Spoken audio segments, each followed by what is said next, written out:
Hi everyone, welcome back to Economics Verified. And in this video, we are going to cover Unit 1 from Sectoral Issues of Indian Economy. So, Unit 1 is Agricultural Performance since Independence, right? So, in this video, we are going to take up two questions from Unit 1. And trust me, these two questions can give you complete coverage of whatever Unit 1 can ask you in exam. I'll also make a part 2 of this Unit 1 to cover some extra questions that can be asked. So, watch this full video and you are required to take notes, all right? Because I have structured this video in such a way that if you take notes from this video, you'll be sorted for Unit 1, right? So let us come to question number 1 quickly without wasting any more time. So question 1 is that discuss the major features of agricultural performance during the first 4 decades of independence in India. First four decades mean 40 years, right? So we have to talk about the 40 years after independence. And the second part of the question is also explain the major determinants of agricultural growth in India, right? So we have to talk about the determinants of agricultural growth in India. So starting with the period of 1947 when India got independence, okay, agriculture was everything for us, right? Agriculture was literally everything for our country. Because why was the reason that agriculture was so important for us? First off, 55% of India's GDP at that time, okay, we are talking about the period of 1947. So at that time, 55%, okay, more than half of India's GDP was coming from the agriculture sector, okay, was coming from the agriculture sector. First very important data point for you to remember, right? और second data point जो है important वो ये है that 70 to 75% almost जो India की population थी 70 to 75%, like this is three fourth ना, थ्री फोर्थ पॉपुलेशन जो इंडिया की थी that was dependent on agriculture itself for their livelihood, ठीक है? So we can see that agriculture sector जो था वो इंडिया में 1947 के पीरियड के टाइम काफी ज्यादा डोमिनेंट था, ठीक है? Because people were dependent on agriculture for their livelihood, okay? But despite being so dominant during 1947, Indian agriculture जो इंडिपेंडेंस के टाइम पे था that was in a very terrible state. Now why do we say कि उस period में agriculture बहुत terrible state में था? उसके रीजन हम यहाँ पे डिस्कस करने वाले हैं. These are the reasons. First reason was low productivity, ठीक है? प्रोडक्शन बहुत ज्यादा स्टैग्नेंट था इन एग्रीकल्चर. हम ज्यादा प्रोड्यूस नहीं करते थे, प्रोडक्शन बहुत ज्यादा स्टैग्नेंट था, productivity was very low.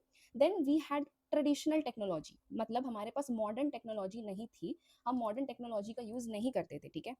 Poor rural infrastructure. No, what is poor rural infrastructure suggesting? मतलब इंफ्रास्ट्रक्चर हमारे पास बहुत पुअर था, हमारे पास अच्छा इंफ्रास्ट्रक्चर नहीं था. और एक चीज जो पर कैपिटा इनकम थी, per capita income of rural population, जो लोग गांव में रहते थे, रूरल एरियाज में रहते थे, उनकी जो पर कैपिटा इनकम थी ना that was very very low, extremely low. So first 4 decades का जो पीरियड है वो क्या पीरियड हो गया इंडिपेंडेंस के बाद? अगर हम देखें तो दैट इज 1950 से लेके 51 टू 1990 91. ये पीरियड है हमारे पास फर्स्ट 4 डेकेड्स का, जो हमें डिस्कस करना है इस आंसर में भी, ठीक है? और एग्रीकल्चर में भी हमें ये पीरियड कंसिडर करना है और इस पीरियड के बारे में स्टडी करनी है, ठीक है? सो इस पीरियड ने बहुत अच्छा ट्रांसफॉर्मेशन भी देखा है. इंडिया के बारे में अगर हम बात करें तो इंडिया पहले जो हुआ करती थी, इंडिया एक फूड इम्पोर्टिंग कंट्री हुआ करती थी. हम फूड इम्पोर्ट करते थे, तो India was a food importing country. And from there on, क्योंकि हम फूड इम्पोर्टिंग कंट्री थे, we were dependent on America for giving us wheat, alright? So we were dependent on America. एक scheme mention कर सकते हो अपने answers में which was PL480 scheme, ठीक है? तो इस स्कीम के ही अंदर अमेरिका हमें फूड प्रोवाइड करता था, ठीक है? तो ये PL480 जो स्कीम है वो अमेरिका की स्कीम है. तो earlier we were a food importing country and from there on we saw a transformation कि हमने यहाँ से सेल्फ सफिशिएंसी भी अचीव की है. अब देखते हैं हम ओवरऑल आउटपुट ग्रोथ के बारे में. तो दो पीरियड में क्लासिफाई करके देखेंगे. पहला पीरियड मेरे पास कॉलोनियल पीरियड, जब हम इंडिपेंडेंट नहीं थे, जब इंडिया इंडिपेंडेंट नहीं हुई थी. और सेकंड पीरियड मेरे पास पोस्ट इंडिपेंडेंस पीरियड, ठीक है? तो सबसे इंपॉर्टेंट अचीवमेंट जो इंडियन एग्रीकल्चर का रहा है इन 4 डेकेड्स में विच इज 40 ईयर्स, वो ये रहा है कि हमने देखा है increase in food grain production. हमारे पास जो फूड ग्रेन हम प्रोड्यूस करते हैं उसमें हमने इंक्रीज देखा है इन 40 ईयर्स में, ठीक है? तो अगर हम बात करें पोस्ट इंडिपेंडेंस पीरियड, मेरे पास हो गया 1949 टू 50 से लेके 1999 टू 2000 का पीरियड, ये मेरे पास पोस्ट इंडिपेंडेंस पीरियड है. तो पोस्ट इंडिपेंडेंस पीरियड में अगर हम कंसिडर करें तो हमारा जो ऑल क्रॉप मतलब सारे क्रॉप्स के अराउंड जो आउटपुट हमारा ग्रोथ हुआ है, सारे क्रॉप्स को अगर हम एवरेज लेके देखें तो हमारा जो आउटपुट ग्रोथ हुआ है वो था 2.7% पर एनम, ठीक है? तो हमें 2.7% पर एनम मतलब ईयर ऑन ईयर हम 2.7% और अप्रॉक्सीमेटली 3% का ग्रोथ देख पाते हैं अपने सारे क्रॉप्स के इसमें आउटपुट में, ठीक है? Now to put this in perspective, अगर हम कॉलोनियल पीरियड के बारे में बात करें जब हम इंडिपेंडेंट नहीं थे, तो कॉलोनियल पीरियड में अगर हम देखेंगे लाइक लेट्स टेक 1900 से लेके 1947 का पीरियड, तो इस पीरियड में हम क्या नोटिस करते हैं, यहाँ पे हम नोटिस करते हैं कि एग्रीकल्चरल आउटपुट जो था ना, वो सिर्फ 0.4% पे ही ग्रो करता था, ठीक है, पर एनम हर ईयर। हम बस 0.4% की ही ग्रोथ देख सकते हैं इन एग्रीकल्चरल आउटपुट, मतलब जितना हमारे पास प्रोडक्शन होता है। तो ये एक बहुत इंपॉर्टेंट चीज़ है मेंशन करने के लिए कि हमने कॉलोनियल पीरियड के बाद जो ट्रांसफॉर्मेशन किया है वो बहुत ज़्यादा रिमार्केबल है, क्योंकि हम पहले 0.4% पर एनम पे ग्रो करते थे, and from there on we achieve 2.7% per annum की growth, which is good for India, ठीक है। और अगर हम हाईएस्ट ग्रोथ की बात करें कि हाईएस्ट ग्रोथ हमने कब देखी है, हाईएस्ट ग्रोथ रेट कितनी अचीव हुई है, तो हाईएस्ट ग्रोथ रेट जो अचीव हुई है वो हुई है 3.07%, और ये हुई है 1980s के टाइम पे, जो हम अभी आगे डिस्कस भी करने वाले हैं। जब हम 1980s का पीरियड डिस्कस करेंगे तो हम देखेंगे कि 3.07 या ऑलमोस्ट 3% का ही ग्रोथ रेट अगर हम देखें तो वो हम कैसे हमने अचीव किया था, ठीक है। तो अगर हम बात करें कि 1965, क्योंकि जब हम यहाँ पे फेजेस ऑफ एग्रीकल्चर डिस्कस करेंगे ना, तो जो हमारे पास फर्स्ट फेज है वो 1950 से 1965 के टाइम पे रहता है, ठीक है। लेकिन अगर हम बात करें कि बिफोर 1965 क्या हुआ, यहाँ पे मैं मेंशन कर देती हूँ कि 1980s में हमने 3% का ग्रोथ देखा है, ठीक है। But if we talk about कि 1965 के पहले, बिफोर 1965 व्हाट हैज़ हैपेंड, तो हम क्या देख पाएंगे यहाँ पे कि जो हमारे पास ग्रोथ थी ना, that use to come from extensive cultivation, growth use to come from extensive cultivation. Now I mentioned आगे कि एक्सटेंसिव कल्टीवेशन होता क्या है। तो देखो, ये समझने के लिए हमें देखना है कि फेज़ वन जो हमारे पास है वो पूरा डोमिनेटेड था एक्सटेंसिव कल्टीवेशन से, ठीक है। ये जो मेरे पास पूरा पीरियड है 1950 से लेकर 1965, विच मीन्स बिफोर 1965, तो हमारे पास इसमें फर्स्ट 3 5 ईयर प्लान्स भी कवर हो जाते हैं। तो हमारा पूरा जो फोकस था वो एक्सटेंसिव कल्टीवेशन के ऊपर रहता था इन फेज वन, ठीक है। और एक्सटेंसिव कल्टीवेशन होता क्या है, इसका मतलब है कि जो हमारे पास एग्रीकल्चरल आउटपुट इंक्रीज हम देखते हैं, अगर कोई भी एग्रीकल्चरल आउटपुट कितने भी परसेंट से जो इंक्रीज हम देखते हैं, वो इसीलिए होता है because we are bringing more land under cultivation. हम क्या कर रहे हैं, हम अपनी टेक्नोलॉजी वगैरह पे ध्यान नहीं दे रहे, हम बस लैंड इंक्रीज कर रहे हैं। लैंड इंक्रीज करने का मतलब है कि जितने जिस एरिया पे कल्टीवेशन होता है ना, अगर पहले मेरा इतने एरिया में कल्टीवेशन होता था, तो अब हम क्या कर रहे हैं कि हम उस लैंड को इंक्रीज कर रहे हैं कि अब मेरे इतने एरिया में कल्टीवेशन होगा। जब मैं एरिया इंक्रीज कर दूंगी, जब मैं लैंड इंक्रीज कर दूंगी, तो मुझे जो एग्रीकल्चरल आउटपुट इंक्रीज देखने को मिलेगा उसी को एक्सटेंसिव कल्टीवेशन बोलते हैं। तो मेरा पूरा का पूरा फेज वन जो है वो डोमिनेटेड रहा है एक्सटेंसिव कल्टीवेशन से, ये इंपॉर्टेंट है याद रखना। और हम आगे डिस्कस करेंगे कि जब हमारे पास ग्रीन रेवोल्यूशन आता है तो एक्सटेंसिव कल्टीवेशन हम देखते हैं कि इंटेंसिव कल्टीवेशन में चेंज होता है। इंटेंसिव कल्टीवेशन में वो कैसे होता है वो भी समझना इंपॉर्टेंट है, और इंटेंसिव कल्टीवेशन डिस्कस कर लेते हैं क्या होता है। तो अगर हम इंटेंसिव कल्टीवेशन की बात करें, ये कहता है कि जो भी आउटपुट में इंक्रीज होगा, एग्रीकल्चरल आउटपुट में जो भी इंक्रीज होगा, वो इसीलिए होगा क्योंकि हमारी प्रोडक्टिविटी पर हेक्टेयर इंक्रीज होगी, ठीक है। इंटेंसिव कल्टीवेशन बात करता है कि आप लैंड मत बढ़ाइए, आप पर हेक्टेयर पहले जितना प्रोडक्टिविटी कर रहे थे आप उससे ज़्यादा प्रोडक्शन करिए, मतलब आप प्रोडक्टिविटी इंक्रीज करिए, और उसकी वजह से आप देख पाएंगे इंक्रीज इन योर आउटपुट, क्योंकि आपने इंक्रीज किया प्रोडक्टिविटी, आपने लैंड नहीं इंक्रीज किया, you have focused on increasing your productivity per hectare, okay. तो ये डिफरेंस है इंटेंसिव और एक्सटेंसिव कल्टीवेशन में। अब इंटेंसिव कल्टीवेशन, जैसे कि मैंने बताया, दिस मीन्स कि आपके पास सेम ही लैंड होगा, लैंड चेंज करने की जरूरत नहीं है, सेम लैंड होगा, बट बस होगा ये कि उसी सेम लैंड में we will be seeing better yield, ठीक है। हमें बेटर ईल्ड्स देखने मिलेंगे, हमें बेटर प्रोडक्टिविटी देखने को मिलेगी, ठीक है। तो हमें ये दो टर्म्स बहुत अच्छे से याद रखना है, extensive cultivation and intensive cultivation, ठीक है। और ये भी बहुत इंपॉर्टेंट है कि इस पीरियड में जो मेरे पास फेज वन का पीरियड है, फेज वन में अगर हम देखें तो फेज वन में वीट जो हमारा क्रॉप होता है, wheat, this has out performed all other crops, ठीक है। तो वीट में सबसे ज्यादा ग्रोथ देखने को मिलती है compare to the other food grains ये पूरे पीरियड में, ठीक है। अब हम ये डिस्कस कर लेते हैं कि नेट सोन एरिया क्या होता है, what is net sown area, और इसका फेज वन से क्या रेलेवेंस है, ठीक है। दिस मीन्स कि एक्चुअल एरिया क्या है which has been cultivated at least once, एक बार तो कल्टीवेट हुआ ही हो during the entire agricultural area. मतलब कोई ऐसा एरिया हम इसमें नेट सोन एरिया में इंक्लूड नहीं करते जो एक भी बार एटलीस्ट वंस भी वो कल्टीवेट नहीं किया गया हो, ठीक है। तो नेट सोन एरिया हमें एक्चुअल एरिया बताता है जिसमें कल्टीवेशन हुई है, ठीक है। सो हम देखते हैं कि फेज वन की अगर हम बात करें तो नेट सोन एरिया भी इंक्रीज हुआ है। पहले जितना मेरे पास लैंड था, for reference I am writing it here, कि पहले मेरे पास 119.4 million hectares land net sown area में था, if we talk about the period of 1951 से लेकर 1952। बट हम इसमें इंक्रीज देखते हैं और ये इंक्रीज होता है टू 139 मिलियन हेक्टेयर्स, ठीक है। और किस पीरियड में इंक्रीज हुआ है, ये 1971 से लेकर 72 के पीरियड में हम इंक्रीज देखते हैं नेट जोन एरिया में। तो अब अगर कोई पूछे कि नेट जोन एरिया कैसे इंक्रीज हुआ है, कैसे हमने एरिया इंक्रीज किया है जिसमें हम कल्टीवेशन कर रहे हैं at least even once in the entire agriculture year, तो ये होता है कि जो मेरे पास फैलो लैंड्स होते हैं, फैलो लैंड्स जो मेरे पास होते हैं, मेरे पास जो वेस्ट लैंड होते हैं, जिन लैंड्स में पहले कल्टीवेशन नहीं होती थी, तो फैलो लैंड्स और वेस्ट लैंड्स को भी हमने इंक्लूड किया है कल्टीवेशन के एरिया के अंदर। और इसको हम कहते हैं, इन एरियाज़ को, ऐसे एरियाज़ को इंक्लूड करने को हम कहते हैं रिक्लेमेशन। रिक्लेमेशन, तो हमने इन लैंड्स को भी बेसिकली रिक्लेम किया और अपने कल्टीवेशन में इंक्लूड किया है, ठीक है। तो ये एक बहुत इंपॉर्टेंट फैक्ट है अबाउट फेज वन कि नेट जोन एरिया में भी इंक्रीज होता है। अब हम बात कर लेते हैं कुछ इंस्टीट्यूशनल रिफॉर्म्स के बारे में। गवर्नमेंट ने क्या किया है, बेसिकली हमारा फोकस यहाँ पे इस बात पर है, ठीक है। सबसे first and foremost important thing जो गवर्नमेंट ने की है वो है जमींदारी अबॉलिशन। जमींदारी अबॉलिशन का क्या मतलब है कि पहले मेरे पास जो जमींदार होते थे, जमींदार ही लैंडलॉर्ड्स होते थे, है ना। तो इनके पास बहुत ज़्यादा ह्यूज अमाउंट में land they use to own, ठीक है। इनके पास बहुत ज़्यादा ह्यूज अमाउंट में लैंड हुआ करता था।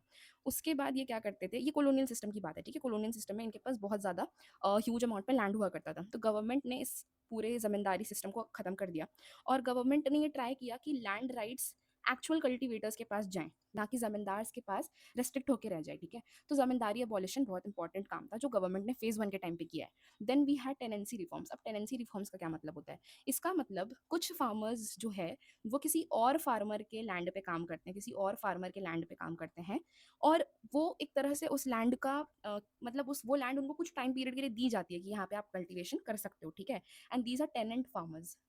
टेनेंट फार्मर्स, टेनेंट पता है ना क्या होता है, टेनेंट मतलब किराएदार।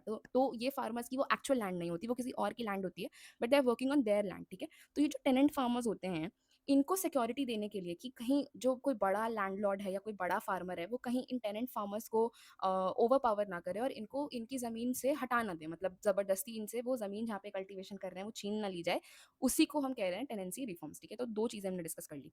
अब थर्ड आ जाओ लैंड रीडिस्ट्रीब्यूशन पे। तो लैंड रीडिस्ट्रीब्यूशन का क्या मतलब हुआ, पहले हमारे पास land, there is something called as land ceiling legislation. Now land ceiling legislation का क्या मतलब है, दिस मीन्स कि मैं एक मैक्सिमम लिमिट लगाती हूँ, maximum limit I am putting.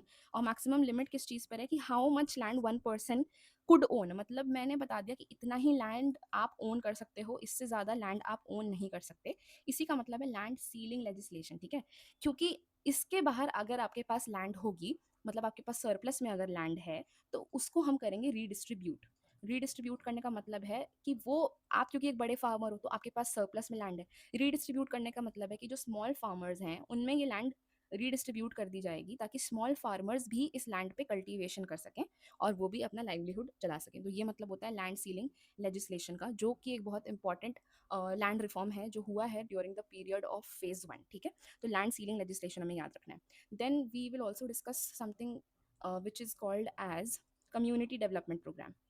Community development programme you can mention. Community development programme में क्या हुआ था, and this was a programme which was launched in 1952, ठीक है। तो कम्युनिटी डेवलपमेंट प्रोग्राम ज़्यादा कुछ नहीं है, दिस मीन्स दैट हम जो रूरल एरियाज़ हैं, मेरे पास जो रूरल एरियाज़ हैं उनकी इम्प्रूवमेंट का इसमें हम ख्याल रखते हैं, रूरल एरियाज़ की इम्प्रूवमेंट का हम ख्याल रखते हैं।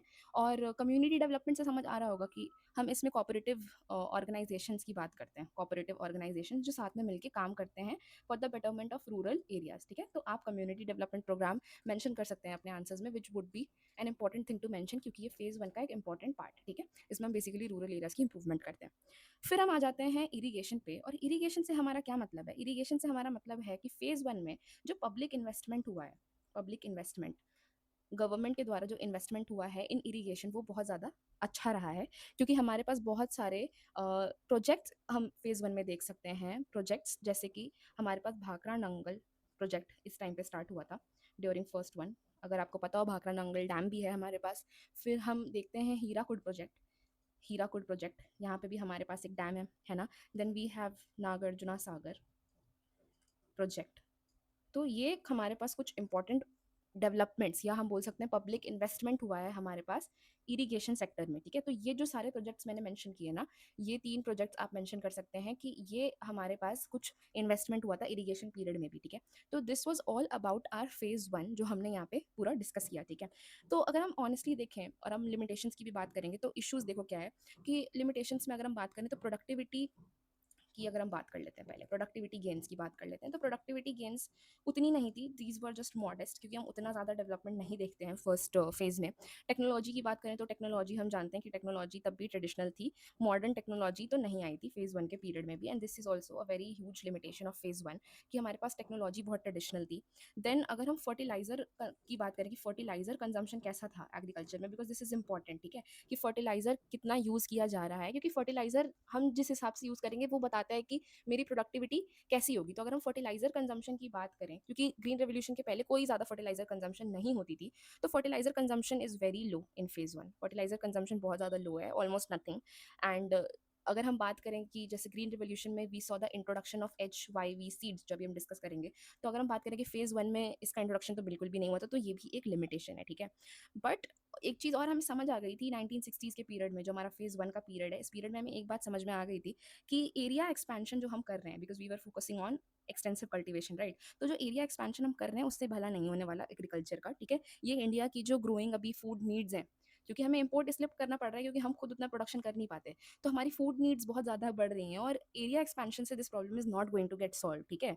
तो इसके इस पीरियड में एक और इंपॉर्टेंट चीज़ होता है which is an I opening thing for India, कि 1965-66 के पीरियड में एंड 1966-67 के पीरियड में ना, हमें दो बार कंजिक्यूटिवली ड्राउट्स देखने पड़ते हैं, मतलब सूखा पड़ता है।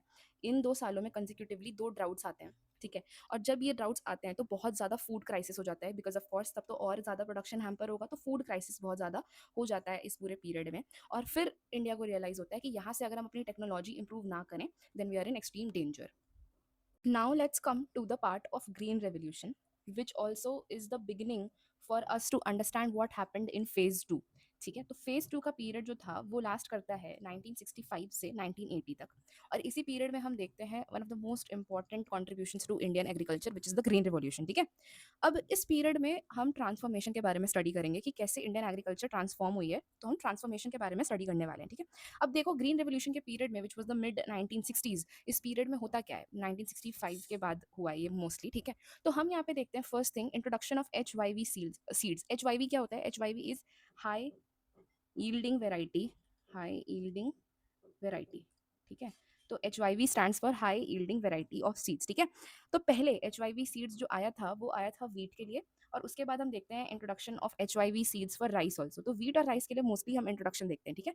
अब ये HYV सीड्स क्या होते हैं? तो basically there is an American agriculturist जिनका नाम है नॉर्मन बोरलॉग, जो कि बहुत इंपॉर्टेंट कॉन्ट्रीब्यूटर हैं to green revolution in India. इनका नाम आप ज़रूर याद रखेंगे कि नॉर्मन बोरलॉग कौन थे, और इनको नोबेल पीस प्राइज भी मिला है for his contribution to green revolution, ठीक है। तो he developed something which is called as dwarf varieties, dwarf varieties, ठीक है। इन्होंने डॉफ वेराइटीज डेवलप की of crops such as wheat and rice, और फिर इन्होंने रिसर्च करके वीट की वैरायटी पहले डेवलप की, और उसके बाद he develop the variety for rice, ठीक है। और इन वैरायटी से क्या हुआ कि इनसे जो मेरी ईल्ड निकली, इनसे जो मेरा आउटपुट निकला, वो बहुत several times it was higher, ठीक है। It was several times higher than जो मैं normal variety, traditional variety use करती थी, उससे बहुत ज़्यादा हाई ईल्ड मुझे इन डॉफ वैरायटी से रिजल्ट देखने को मिलता है। और HYV सीड्स के बारे में जो स्पेशल है वो ये है कि they need a lot of water, ठीक है। इनको वाटर की काफ़ी ज़्यादा रिक्वायरमेंट होती है, इनको बहुत ज़्यादा हाई अमाउंट में वाटर, ह्यूज अमाउंट में वाटर चाहिए होता है, ठीक है।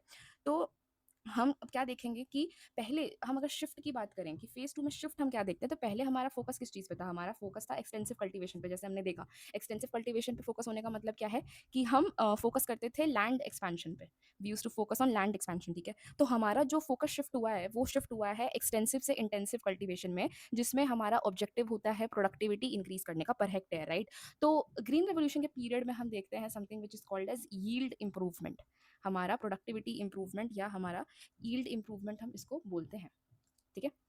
और इंटेंसिव कल्टीवेशन बहुत इंपॉर्टेंट हो जाता है हमारे लिए फेज 2 को समझने के लिए, ठीक है। फेज 2 में intensive cultivation was very very important to us. अब आ जाओ यहाँ पे कि रोल ऑफ गवर्नमेंट हम डिस्कस कर लेते हैं, फेज 2 में गवर्नमेंट का क्या रोल रहता है। तो अगर हम गवर्नमेंट का रोल समझना चाहें, तो पहला जो इंपॉर्टेंट स्टेप गवर्नमेंट लेती है, it is procuring the crops at MSP, which is minimum support prices. As you can see here, minimum support prices क्या होते हैं? मतलब these are your guaranteed prices. Minimum support prices क्या होते हैं? ये आपके गारंटीड प्राइस होते हैं कि ये प्राइस आपको मिलेगा ही मिलेगा, नो मैटर व्हाट हैपेंस, ये प्राइस आपको रिसीव होगा ही होगा। और गारंटीड प्राइस देने से फार्मर्स के पास एक इंसेंटिव होता है कि ठीक है, आई शुड प्रोड्यूस मोर, क्योंकि गवर्नमेंट बैठी है मुझे देने के लिए मेरा गारंटीड प्राइस, ठीक है। तो there is an intensive to produce more, ये फार्मर्स के पास एक इंटेंसिव आ जाता है कि we have to produce more, ठीक है, because we will be receiving a guaranteed price by the government, ठीक है। तो एमएसपी इज दैट गवर्नमेंट, यहाँ पे देखो, government guarantees a minimum price, ये प्राइस तो मिलेगा ही मिलेगा to farmers even if market prices fail. अगर उनको मार्केट से उनका रिक्वायर्ड प्राइस नहीं भी मिलता है, अगर मार्केट वो जाते हैं और उनको मार्केट मना कर देती है कि नहीं ये प्राइस आपको नहीं मिलेगा, तब भी गवर्नमेंट उनको ये देगी ही देगी। तो government procures all the crops at this price, at MSP, ठीक है, मिनिमम सपोर्ट प्राइस पे। देन गवर्नमेंट ने फार्मर्स को इनपुट सब्सिडीज भी दी हैं फेज 2 में। अगर हम देखें इनपुट सब्सिडीज का क्या मतलब है, इनपुट सब्सिडीज का मतलब है कि जो इनपुट्स फार्मर्स यूज करते हैं, इनपुट्स क्या हो गए मेरे पास, इनपुट्स एज फर्टिलाइजर्स हो गए, ठीक है, power which is electricity and all, power आ गया, और इरिगेशन फैसिलिटीज पे। तो इन चीज़ों पे ये जो मेरा इनपुट्स है इन पे गवर्नमेंट ने सब्सिडी भी दी है फार्मर्स को, विच इज़ वेरी इंपॉर्टेंट। और हमें जो एक चीज़ समझनी है ना कि दो हम की इंस्टीट्यूशंस की बात करते हैं जो इस पीरियड में स्टैब्लिश हुए हैं, जो बहुत इंपॉर्टेंट हैं टिल डेट टू इंडिया। तो ये जो की इंस्टीट्यूशंस जो स्टैब्लिश हुए हैं फेज 2 के पीरियड में, उसमें जो मेरा पहला इंस्टीट्यूशन है that is FCI. FCI stands for, I right it here, FCI stands for food corporation of India, which is still very much relevant, ठीक है, फूड कॉरपोरेशन ऑफ इंडिया। और ये स्टैब्लिश हुआ है, एफसीआई स्टैब्लिश हुआ है 1965 में। कब स्टैब्लिश हुआ है, 1965 में स्टैब्लिश हुआ है। और एफसीआई का काम क्या है, एफसीआई का काम था टू प्रोक्योर, पहला फार्मर से प्रोक्योर करेंगे, प्रोक्योरमेंट काम है first duty, and second is distribution, ठीक है, प्रोक्योरमेंट करने के बाद डिस्ट्रीब्यूशन ऑफ दीज क्रॉप्स, ठीक है। ये दो काम है प्रोक्योरमेंट के और डिस्ट्रीब्यूशन के फूड कॉर्पोरेशन ऑफ इंडिया के, which is a very very key institution for India, food corporation of India. We will all remember कि फेज 2 में 1965 के टाइम पे food corporation of India was established. Secondly हम आ जाते हैं एग्रीकल्चरल प्राइसेस कमीशन पे। तो एग्रीकल्चरल प्राइसेस कमीशन भी बहुत इंपॉर्टेंट सेकंड इंस्टीट्यूट जो हमारे लिए सेटअप हुआ था। और ये कब हमारे लिए स्टैब्लिश हुआ है, इसका ईयर आप चेक करोगे और कमेंट करोगे कि एग्रीकल्चरल प्राइसेस कमीशन कब स्टैब्लिश हुआ है। और इसका काम मैं बता देती हूँ, this was basically formed to recommend support prices, कि फार्मर्स को क्या प्राइसेस, सपोर्ट प्राइसेस मिलने चाहिए, ये रेकमेंड करने के लिए मेरा APP which is agricultural prices commission was established, ठीक है। सो ये हमें मेंशन करना है अपने एग्जाम में कि ग्रीन रेवोल्यूशन हालांकि बहुत इंपॉर्टेंट रहा है for India, but let's see कि ग्रीन रेवोल्यूशन के बारे में एक चीज़ समझनी जो बहुत इंपॉर्टेंट है ना, ग्रीन रेवोल्यूशन, कि this was very much geographically centred. Geographically centred होने का क्या मतलब है, मतलब ये इसकी जो बेनिफिट्स थी ये बस कुछ लिमिटेड स्टेट्स तक ही रिसीव हो पाई थी फेज 2 के पीरियड में। मतलब ये बहुत ज़्यादा जोग्राफिकली सेंटर्ड था, सारे स्टेट्स को इसके बेनिफिट नहीं मिले थे। उन्हीं स्टेट्स को इसके बेनिफिट मिले थे जहाँ पे इरीगेशन फैसिलिटी जो थी वो पहले से ही बहुत अच्छी थी, इरीगेशन वहाँ पे पहले से ही स्ट्रॉन्ग था उन स्टेट्स में, ठीक है। और किन स्टेट्स में, गैस करो किन स्टेट्स में मेरा इरीगेशन पहले से ही स्ट्रॉन्ग था, जहाँ पे ग्रीन रेवोल्यूशन के एडवांटेज पहुंचे। That was my Punjab, I had Haryana, I had western part of UP. तो इन्हीं स्टेट्स में मेरा बेनिफिट देखने को मिला है ग्रीन रेवोल्यूशन का, क्योंकि ग्रीन रेवोल्यूशन जो था वो बहुत ज़्यादा जोग्राफिकली सेंटर्ड था, ठीक है। इसका बेनिफिट उन्हीं स्टेट्स को मिला जहाँ इरीगेशन स्ट्रॉन्ग थी, जैसे Punjab, Haryana and western UP. So there is something called as pre-existing capability. Pre-existing capability. अब pre-existing capability क्या होती है and what do we mean it जब हम बात कर रहे होते हैं specifically green revolution की, वो समझते हैं। तो प्री एग्जिस्टिंग कैपेबिलिटी का मतलब मेरे पास यहाँ पे ये हो गया कि जिन स्टेट की हमने बात की है जैसे Punjab, Haryana and western UP, यहाँ पे already I have irrigation infrastructure, ठीक है, जस्ट राइट इट डाउन। हमारे पास यहाँ पे इरिगेशन इंफ्रास्ट्रक्चर ऑलरेडी अवेलेबल है, ठीक है। हमारे पास यहाँ पे जो फार्मर्स हैं ये पहली बार these are large farmers, okay. Large farmers मतलब इनके पास ज़्यादा लैंड होल्डिंग है, और लार्ज फार्मर्स होने के साथ साथ these farmers are commercially oriented. So what does it mean to be commercially oriented, मतलब ये जितना भी प्रोडक्शन करते हैं ये प्रोडक्शन करते हैं to sell it in market and earn good profit out of it, ठीक है। तो these are commercially oriented farmers. और ऑफ कोर्स इन स्टेट्स में यहाँ पे गवर्नमेंट सपोर्ट काफ़ी मिला है जब green revolution was introduced in these states, ठीक है। तो this is something which is called as pre existing capability and this played a huge role जब हम ग्रीन रेवोल्यूशन की बात करते हैं। तो अगर कोई हमसे पूछे that what about other states like Punjab, Haryana, western UP को छोड़ के व्हाट अबाउट अदर स्टेट्स में मेरे पास स्टेट्स आ जाते हैं सच एज बिहार, ठीक है, आई हैव उड़ीसा, क्योंकि इन स्टेट्स में भी काफ़ी फार्मर्स एग्जिस्ट करते हैं, ठीक है। I have Assam, I have West Bengal, I have Madhya Pradesh. तो व्हाट अबाउट दीज स्टेट्स, तो फर्स्ट फेज ऑफ जब मेरे पास first phase of green revolution आया था, first phase of green revolution, तब ये स्टेट्स को काफ़ी ज़्यादा इग्नोर कर दिया गया था, विच क्रिएटेड रीजनल डिस्पैरिटीज़, ठीक है। तो this is very important to mention जब हम ग्रीन रेवोल्यूशन की बात कर रहे होते हैं कि रीजनल डिस्पैरिटीज़ काफ़ी क्रिएट हुई थी ड्यू टू ग्रीन रेवोल्यूशन, ठीक है। तो ग्रीन रेवोल्यूशन के बारे में हमने एक चीज़ और समझ ली कि रीजनल डिस्पैरिटीज़ बहुत क्रिएट हुई थी। एक और चीज़ जो इंपॉर्टेंट है समझनी वो ये है कि हमने क्रॉपिंग पैटर्न में भी ग्रीन रेवोल्यूशन के टाइम पे थोड़ा चेंज देखा है, change in cropping pattern. Now what do we mean जब हम चेंज इन क्रॉपिंग पैटर्न बोलते हैं, मतलब हमने डाइवर्सिफिकेशन देखी है। डाइवर्सिफिकेशन मतलब earlier if our focus was only on like coarse cereals, हमारा focus was only on coarse cereals, तो वहाँ से हमारा फोकस शिफ्ट हुआ to cereals such as wheat, and then eventually rice, अगर हम ग्रीन रेवोल्यूशन की बात कर रहे हैं तो। तो कोर्स सीरियल में हमारे पास कौन से सीरियल्स आ जाते हैं जो हम पहले ग्रो करते थे इंडिया में before the advent of green revolution. तो कोर्स सीरियल्स को हिंदी में मोटा अनाज भी कहा जाता है, और इसमें हमारे पास आ जाएंगे क्रॉप्स सच एज ज्वार वगैरह। तो ये हो गए मेरे पास coarse cereals, I will have jowar, I will have bajra. तो इनसे हमारा शिफ्ट आता है to crops like wheat and rice, ठीक है। तो क्रॉपिंग पैटर्न में ग्रीन रेवोल्यूशन के टाइम चेंज देखने को मिला है, डाइवर्सिफिकेशन हमने नोटिस की है। अब आ जाओ, हमने यहाँ पे ग्रीन रेवोल्यूशन डिस्कवर कर लिया, ठीक है। Now come two phase three. Phase three भी हमारे लिए बहुत इंपॉर्टेंट है। फेज थ्री का जो पीरियड है वो एग्जिस्ट करता है, देखो 1980 से लेके 1993 तक फेज थ्री का पीरियड एग्जिस्ट करता है। इस फेज में अगर हम बात करें तो यहाँ पे हम देखेंगे कि मेरा ग्रीन रेवोल्यूशन कैसे मच्योर होता है। ग्रीन रेवोल्यूशन फेज टू में इंट्रोड्यूस हुआ था, बट फेज थ्री में हम देखेंगे कि ग्रीन रेवोल्यूशन कैसे मैच्योर होता है। और फेज थ्री को best decade of Indian agriculture भी बोला जाता है, कि ये इंडियन एग्रीकल्चर के लिए बेस्ट डिकेड था, ठीक है। इंडियन एग्रीकल्चरल हिस्ट्री के लिए this was the best decade, तो ये भी इसको बोला जाता है फेज थ्री को, ठीक है।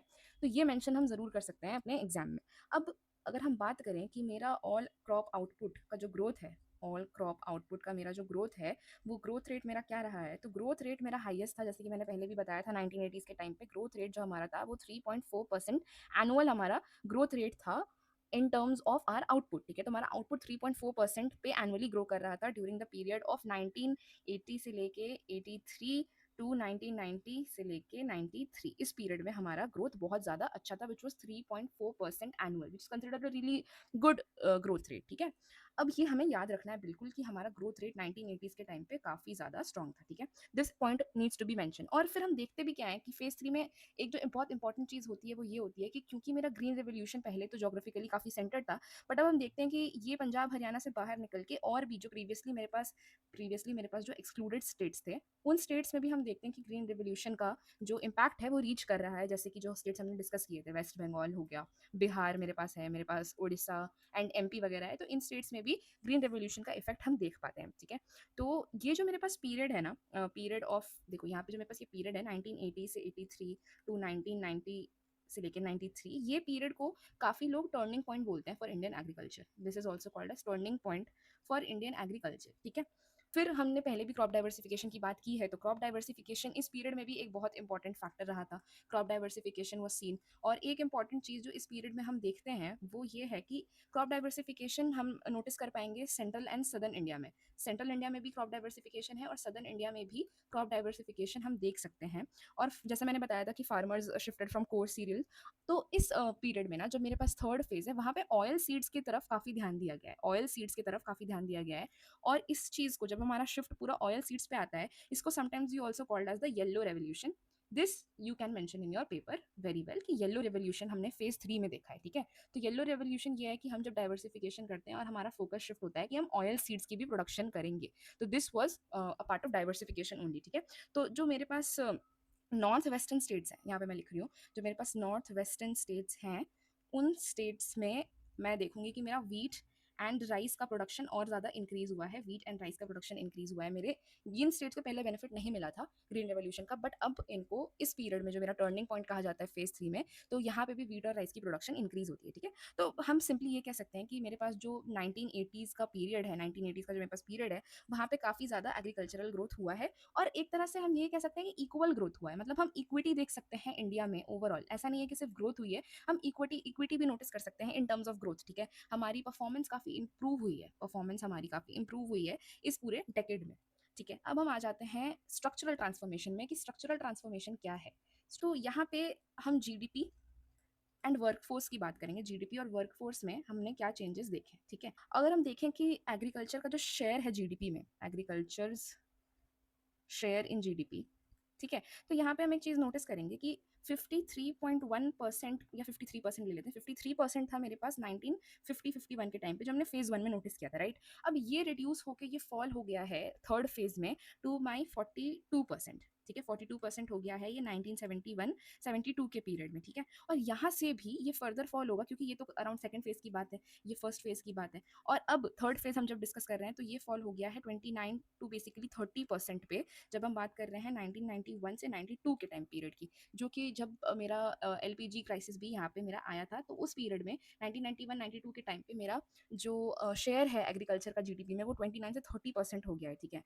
तो ये हम देख सकते हैं कि एग्रीकल्चर का जो शेयर है जीडीपी में वो कैसे रिड्यूस होता गया है, क्योंकि पहले मेरे पास शेयर था 53%, फिर मेरे पास शेयर हुआ 42%, और फिर मेरे पास शेयर डिक्रीज होकर 30% पे पहुंच जाता है। लेकिन एक चीज़ जो बहुत इंपॉर्टेंट है यहाँ पे समझने की, ये तो हमने एग्रीकल्चर का शेयर देखा, बट अगर हम बात करें कि वर्कफोर्स जो इन्वॉल्व है एग्रीकल्चर में, जितने लोग इन्वॉल्व हैं, लेबर जितना इन्वॉल्व है वर्कफोर्स में, उसके शेयर की बात अगर हम करें, क्योंकि अगर एग्रीकल्चर का शेयर मेरा डिक्रीज हो रहा है जीडीपी में, मतलब ज़्यादा लोगों को तो इन्वॉल्व नहीं होना चाहिए एग्रीकल्चर में, क्योंकि एग्रीकल्चर तो कम कंट्रीब्यूट कर रही है ना मेरे जीडीपी को। तो हम देखेंगे कि अगर हम इससे कंपेयर करें कि मेरे पास 1961 के पीरियड में जो मेरे पास वर्कफोर्स का शेयर है दैट वो 75% अराउंड, ठीक है, 1961 में। लेकिन अगर हम बात करें कि अगर हम 1999 के पीरियड में पहुंच जाएं तो मेरे पास क्या शेयर है, तो मेरा जो शेयर है वो 60% है। तो हम देखेंगे कि वर्कफोर्स का जो शेयर है वो काफ़ी स्लोली डिक्रीज हुआ है, ठीक है, वर्कफोर्स का शेयर काफ़ी स्लोली डिक्रीज हुआ है, क्योंकि अगर हम कंसिडर करें कि 1961 के टाइम पे मेरा देखो यहाँ पे 42% से 30% पे मेरा 1991 में पहुंच गया, और 51 के टाइम पे तो आई हैड 53%, ठीक है। तो 53% से 30% का यहाँ पे जंप है एग्रीकल्चर के शेयर का अगर हम जीडीपी में बात करें। बट वर्कफोर्स के शेयर की अगर हम बात करें तो वर्कफोर्स का जो डिक्रीज है, वर्कफोर्स का जो डिक्लाइन है वो काफ़ी स्लो हम देख पाते हैं, ठीक है। कि जो मेरा जीडीपी का शेयर है, अगर हम बात करें जीडीपी के शेयर में, this share is following faster than workforce share, ठीक है, GDP share is following faster than workforce share. और इसका मतलब ये हो जाता है कि हम यहाँ पे देख पाएंगे लेबर प्रोडक्टिविटी गैप। और ये गैप है कहाँ, this gap exist between agriculture versus non agriculture.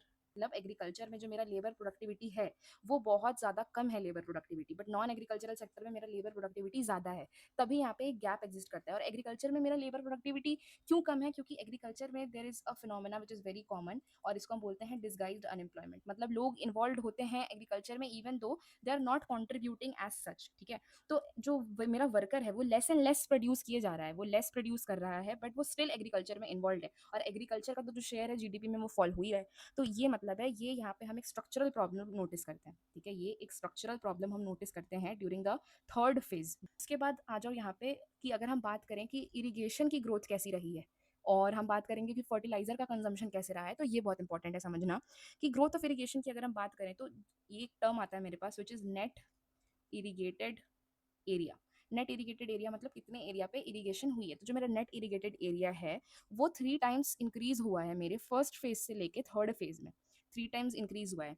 1951 में मेरा जितना था वहां से लेके 1991 के टाइम पे मेरा ये 3 टाइम्स इंक्रीज हुआ है, मतलब इरिगेशन ग्रो हुई है, ठीक है, इरिगेशन ग्रो हुई है थर्ड फेज में, ये हमें याद रखना है। और अगर हम बात करें फर्टिलाइजर कंजम्पशन की, तो फर्टिलाइजर कंजम्पशन भी मेरा इंक्रीज हुआ है, इसमें भी हम बहुत ज़्यादा एक्सप्लोसिव ग्रोथ देख पाएंगे फर्टिलाइजर कंजम्पशन में, क्योंकि ग्रीन रेवोल्यूशन आ गया था, और ग्रीन रेवोल्यूशन में फर्टिलाइजर कंजम्पशन ऑफ कोर्स बढ़ा है। तो यहाँ पे जब HYV सीड्स का इंट्रोडक्शन हुआ था उसके बाद फर्टिलाइजर ग्रोथ काफ़ी बढ़ी है, ठीक है। यहाँ पे फर्टिलाइजर की केमिकल इनपुट्स की बहुत ज़्यादा रिक्वायरमेंट होती है, केमिकल इनपुट्स की और वाटर की काफ़ी ज़्यादा रिक्वायरमेंट होती है, इसीलिए हम देख सकते हैं increase in fertiliser consumption also in the third phase, ठीक है।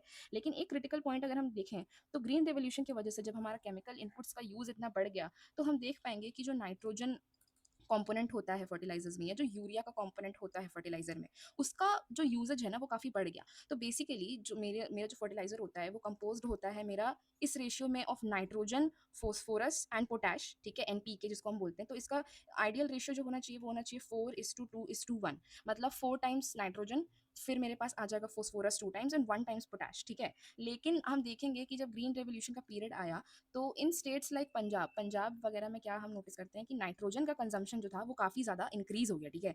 जो रेशियो सजेस्टेड रेशियो की इस रेशियो में होना चाहिए उससे ज़्यादा काफ़ी यूज़ होने लगा, जिसकी वजह से हम यहाँ पे सॉइल डिग्रेडेशन देख पाएंगे। पंजाब वगैरह में सॉइल डिग्रेडेशन की प्रॉब्लम हम नोटिस कर पाएंगे due to this very reason, ठीक। और ये एक बहुत इंपॉर्टेंट फैक्टर है टू मेंशन, ठीक है। तो अगर हम अपने क्वेश्चन पे वापस आते हैं कि हमारा क्वेश्चन क्या था, तो हमारा हमारा क्वेश्चन यही था कि हमें पहले डिस्कस करना था major features of agricultural performance first 4 decades में, और फर्स्ट 4 डेकेड्स हमने डिस्कस कर लिया 1990s के पीरियड तक पूरा। अब जो second part of the question है वो ये है कि हमें मेजर डिटर्मिनेंट्स बताने हैं of agricultural growth in India. कि डिटर्मिनेंट्स क्या है, किन फैक्टर्स की वजह से एग्रीकल्चरल ग्रोथ इंडिया में इंक्रीज हुई है। इसका मतलब देखो क्या है, पहला जो मेरा सबसे इंपॉर्टेंट डिटर्मिनेंट है, फैक्टर है, वो है मेरा टेक्नोलॉजी, या जिसको हम HYV सीड्स के लिए अभी डिनोट करें। ये सबसे मोस्ट इंपॉर्टेंट तो यही है, सबसे इंपॉर्टेंट फैक्टर तो यही है। अगर HYV सीड्स नहीं एग्जिस्ट करती, अगर HYV सीड्स एग्जिस्ट नहीं करती, तो कोई ग्रीन रेवोल्यूशन नहीं हो पाता, ग्रीन रेवोल्यूशन नहीं होता। और टेक्नोलॉजी की वजह से जो इंडियन एग्रीकल्चर है उसमें काफ़ी ट्रांसफॉर्मेशन भी हम देख सकते हैं, ट्रांसफॉर्म काफ़ी ज़्यादा हुई है मेरी Indian agriculture due to the introduction of HYV seeds. और हमने ये भी पढ़ा था कि हम एक्सटेंसिव कल्टीवेशन से हम इंटेंसिव कल्टीवेशन पे भी मूव कर पाए due to the introduction of green revolution and HYV seeds. तो technology is the single most very important factor. फिर आ जाओ सेकंड फैक्टर पे, इरीगेशन। अब इरीगेशन कैसे इंपॉर्टेंट डिटर्मिनेंट है। जो मेरा HYV सीड्स होता है, HYV सीड्स को बहुत ज़्यादा वाटर की रिक्वायरमेंट होती है। HYV सीड्स हम वहीं यूज़ कर सकते हैं जहाँ पे मेरे पास एक अश्योर्ड वाटर सप्लाई होगा। जब अगर हम बात कर रहे हैं कि वाटर सप्लाई की रिक्वायरमेंट है, तो हमेशा ऐसा देखा गया है इस पीरियड में कि अगर 1% इंक्रीज हुआ है, अगर 1% इंक्रीज हुआ है in irrigation, if we have seen 1% increase in irrigation, तो उससे हमेशा ये पता चला है कि हमारा जो एग्रीकल्चरल GDP है, this has also grown by 1%। तो हमेशा 1% ऑफ इंक्रीज इन इरीगेशन की वजह से मेरा एग्रीकल्चरल GDP भी हमेशा 1% से ग्रो हुआ है। तो मतलब ये बहुत इंपॉर्टेंट है हमारे लिए इरीगेशन। जितने ज़्यादा परसेंट से मेरा इरीगेशन ग्रो होगा, उतने ही ज़्यादा परसेंट से मेरा GDP भी ग्रो होगा। ठीक है, फिर आ जाओ थर्ड कंपोनेंट पे, which is public investment. Public investment हमने ऑलरेडी देखा है कि पब्लिक सेक्टर, मेरे पास जो पब्लिक सेक्टर के पास जो कैपिटल स्टॉक है, sorry guys my mic just got disconnected. So I was saying that public investment का मतलब ये है कि पब्लिक सेक्टर का जो कैपिटल स्टॉक, जब public sector capital stock increase करती है, मतलब जो इन्वेस्टमेंट इंक्रीज होता है when capital stock is increase. कि हमने फेज 1 में भी 3 5 ईयर प्लान्स के बारे में बात की थी, और वहाँ पे मैं देखा था investment in irrigation and infrastructure, क्योंकि हमने इरीगेशन प्रोजेक्ट्स देखे थे। तो फर्स्ट 3 5 ईयर प्लान्स में भी जो पब्लिक सेक्टर इन्वेस्टमेंट है वो इंक्रीज हुआ है। बट जब भी पब्लिक इन्वेस्टमेंट इंक्रीज होता है, इसका जो सबसे बड़ा ड्रॉबैक होता है वो दिखता है इन terms of crowding out effect, जिस चीज़ को हम क्राउडिंग आउट इफेक्ट बोलते हैं। अब क्राउडिंग आउट इफेक्ट क्या होता है कि जब गवर्नमेंट अपना एक्सपेंडिचर इंक्रीज करती है on providing subsidies to farmers for their inputs. Inputs क्या है मेरे पास, जैसे कि फर्टिलाइजर हो गया, मेरे पास इरिगेशन फैसिलिटीज पे इनपुट्स हो गया। तो जब इन चीज़ों पे जब गवर्नमेंट सब्सिडी इंक्रीज करती है, तो सब्सिडी इंक्रीज करने का मतलब है that government is increasing its spending on these items, right. तो जब गवर्नमेंट का स्पेंडिंग इंक्रीज होता है, तो there is the problem of physical imbalance, because spending ज़्यादा है बट वी डोंट हैव उतने रिसीट्स, हमारा कलेक्शन उतना ज़्यादा नहीं है। तो this creates a problem of physical imbalance. Now moving on, public investment हमने एज अ डिटर्मिनेंट डिस्कस कर लिया। उसके बाद हम आ जाते हैं टर्म्स ऑफ ट्रेड पे। अब दो रिलेटिव प्राइसेस फार्मर्स को जो रिसीव हो रही है फॉर देयर आउटपुट, जो आउटपुट वो प्रोड्यूस कर रहे हैं, कंपेयर टू व्हाट दे पे फॉर इनपुट्स। तो इसका सिंपल मतलब है कि मैंने इनपुट्स के लिए, लेट्स से मैंने 1000 रुपीज़ पे किया इनपुट्स के लिए, बट मेरे आउटपुट के लिए मुझे सिर्फ 800 रुपीज़ रिसीव हुए। तो मेरा जो टर्म्स ऑफ ट्रेड है that is not very nice, that is not nice. But let's say कि मैंने इनपुट्स के लिए 1000 रुपीज़ स्पेंड किए थे, बट उसके कंपैरिजन में मुझे आउटपुट के लिए 2000 रुपीज़ मिले, तो ये मेरे लिए ज़्यादा फेवरेबल टर्म ऑफ ट्रेड होगा। तो अब टर्म ऑफ ट्रेड हमेशा अच्छा होना चाहिए। अगर हम फैक्ट के बेसिस पे बात करें, तो जब भी 1% हम इम्प्रूवमेंट देखते हैं, जब तो हम देखते हैं कि 0.5% ऑलमोस्ट, ठीक है, हमारा एग्रीकल्चरल आउटपुट भी ग्रो होता है, एग्रीकल्चरल आउटपुट इंक्रीज होता है हमारा 0.5%, मतलब हाफ के हिसाब से समझ लो। तो टर्म्स ऑफ ट्रेड इंक्रीज होना हमारे लिए काफ़ी इंपॉर्टेंट है अगर हम एग्रीकल्चरल ग्रोथ की बात करें तो। अब आ जाओ नेक्स्ट कंपोनेंट पे, which is fertilisers and input. तो हमने ये ऑलरेडी देखा हुआ है कि एक्सेसिव यूज़ भी हो चुका है फर्टिलाइजर्स का इन सम स्टेट। तो उसकी वजह से हमने देखा था कि सॉयल डिग्रेडेशन भी अकर हुई थी। तो fertiliser and inputs are important factors, but इनका जुडिशियसली यूज़ करना बहुत ज़्यादा इंपॉर्टेंट है, वरना ये हार्मफुल भी हो सकता है। अब आ जाते हैं नेक्स्ट फैक्टर पे, which is institutional credit. Credit का क्या मतलब होता है? क्रेडिट का मतलब होता है लोन्स, है ना। तो what is the meaning of institutional credit? ये बहुत इंपॉर्टेंट फैक्टर है, ठीक है। और एक स्वामीनाथन कमीशन स्टैब्लिश हुई थी, स्वामीनाथन कमीशन। तो स्वामीनाथन कमीशन ने ये बोला था, क्रॉप्स पे जो हम जब क्रॉप के लिए जो लोन देते हैं, उसका जो इंटरेस्ट होता है that should be 4% simple interest, that should be 4% simple interest. ये स्वामीनाथन कमीशन का सजेशन था कि ये 4% सिंपल इंटरेस्ट पे हमें ये लोन देना चाहिए, ठीक है। सब कुछ खराब भी हो जाए तब भी लोन से कैसे फैक्टर बच जाते हैं जिसकी वजह से हम एग्रीकल्चरल ग्रोथ अच्छी देख सकते हैं, अगर लोन्स फार्मर्स को अच्छी सिचुएशन में मिले तो हम ये वाला फैक्ट याद रखेंगे कि स्वामीनाथन कमीशन का क्या सजेशन था ऑन इंस्टीट्यूशनल क्रेडिट, ठीक है। Then moving on and coming to rainfall. अब रेनफॉल हमें पता है, रेनफॉल का लॉन्ग टर्म तो नहीं बट शॉर्ट रन इम्पैक्ट होता है। रेनफॉल का शॉर्ट रन इम्पैक्ट होता है ऑन एग्रीकल्चरल ग्रोथ। और बहुत बार हम जब मानसून पीरियड की बात करते हैं तो हम ये भी देखते हैं कि मानसून अडवर्सली भी अफेक्ट कर सकता है इंडियन एग्रीकल्चर को और अच्छे तरीके से भी अफेक्ट कर सकता है, तो मानसून एक बहुत बड़ा फैक्टर हमारे पास आ जाता है। फिर आ जाओ लैंड रिफॉर्म्स पे। लैंड रिफॉर्म्स हमने ऑलरेडी डिस्कस किए हुए हैं, लैंड रिफॉर्म्स कैसे हेल्प करते हैं। तो अगर इनइक्वालिटी बहुत ज़्यादा होगी इन टर्म्स ऑफ लैंड डिस्ट्रीब्यूशन, अगर बहुत ज़्यादा इनइक्वालिटी हम देख रहे हैं तो उसकी वजह से जो हमारा एग्रीकल्चरल ग्रोथ है वो डिक्लाइन होगा, एग्रीकल्चरल ग्रोथ विल डिक्लाइन, ठीक है। पर एक चीज़ और समझो कि जब स्वामीनाथन कमीशन, ये स्वामीनाथन कमीशन 2006 में सेटअप हुई थी, तो इसी कमीशन ने एक चीज़ और सजेस्ट की थी और बताई थी कि जो बॉटम 50% हाउस होल्ड हैं इंडिया में, के बारे में स्वामीनाथन कमीशन ने ये डिस्कवर किया था कि इनके पास सिर्फ 3% ऑफ टोटल लैंड होल्डिंग है। ओनली 3% ऑफ टोटल लैंड ये लोग होल्ड करते हैं, तो मतलब ऑलमोस्ट हाफ पॉपुलेशन, नीचे की जो हाफ हाउस होल्ड है वो बस 3% लैंड ही ओन करते हैं of the total land area that we have. And जो टॉप 10% हाउस होल्ड हैं, जो टॉप 10% लोग हैं, उनके पास 54% ऑफ टोटल लैंड होल्डिंग्स हैं। तो हम यहाँ पे देख पाते हैं कि लैंड होल्डिंग्स में काफ़ी ज़्यादा इनइक्वालिटी है, मतलब लैंड होल्डिंग इक्वली डिस्ट्रीब्यूटेड बिल्कुल भी नहीं है। तो हमारे पास जो लैंड रिफॉर्म्स की पॉलिसीज थी, this was meant to fix, ठीक है, लेकिन इसका इम्प्लीमेंटेशन काफ़ी स्टेट्स में अभी भी इनकम्प्लीट है, इम्प्लीमेंटेशन उस लेवल पे नहीं हुआ है ऑफ लैंड रिफॉर्म्स, ठीक है। इसीलिए अभी भी काफ़ी ज़्यादा इनइक्वालिटी है इन टर्म्स ऑफ लैंड होल्डिंग, ठीक है। लैंड होल्डिंग के टर्म्स में अभी भी काफ़ी ज़्यादा इनइक्वालिटी हम देख सकते हैं। क्रॉप डाइवर्सिफिकेशन भी हम ऑलरेडी डिस्कस कर चुके हैं। इसका मतलब सिंपल है कि जब डाइवर्सिफिकेशन हमने देखी टुवर्ड्स ऑयल सीड्स, ठीक है, ये सेंट्रल इंडिया में हुआ था, this happened in central India 1980s के टाइम पे, है ना।